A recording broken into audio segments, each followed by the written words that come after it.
এটা সুন্দৰ প্ৰাকৃতিক পৰিৱেশৰ মাজে মাজে যাত্ৰা আৰম্ভ কৰিছোঁ। যাত্ৰা আৰম্ভ কৰিছোঁ বুলি ক'লে জানো হ'ব? নমস্কাৰ, মই ভাইজান। সকলোৱে হয়তো গম পাইছে আমি এখন শ্বৰ্ট ফিল্মৰ কাম কৰি আছোঁ। তাৰে অলপ বিশেষ কাম কৰোঁ বুলি আমি অচ্যুত ভাইটিয়ে মই যাত্ৰা আৰম্ভ কৰিলোঁ। এইফালে আকৌ ৰাইজ মই অহা নাই দেই। এইবাৰ মই প্ৰথম আহিছোঁ। তাকে ৰাস্তাৰ অলপ খেলি মেলি হৈছে। যি নহওক, শিলগুটিৰ ৰাস্তাৰে স্কুটি চলাই সেউজীয়া প্ৰাকৃতিক পৰিৱেশৰ মাজে মাজে আমি গৈ থাকিলোঁ। আমি আকৌ ৰাস্তাৰে আহিহে আছোঁ।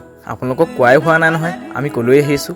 আমি মানে নলবাৰীলৈ আহিছোঁ। আমাৰ এই বৰদলনি জয়ৰামপুৰৰ এনেকৈ নলবাৰী বুলি এখন গাঁও আছে, আমি তালৈকে আহিছোঁ।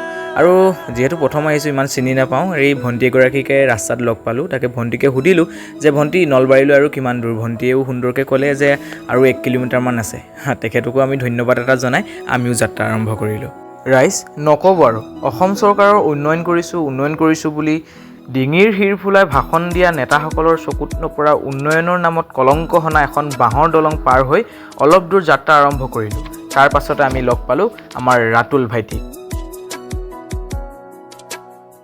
আৰু আমি ৰাতুল ভাইটিক লগ পালোঁ মানে আমাৰ গন্তব্যস্থান পাইছোঁহি আৰু।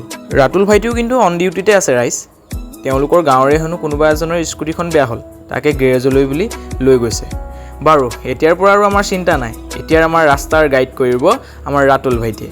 ৰাতুল ভাইটি আগে আগে আৰু আমি পাছে পাছে এনেকৈয়ে গৈ আছোঁ আৰু ৰাইজ। অৱশেষত আহি পালোঁ আমাৰ মানে গহীন ভাইটিৰ ঘৰ, মানে আমাৰ গন্তব্যস্থান।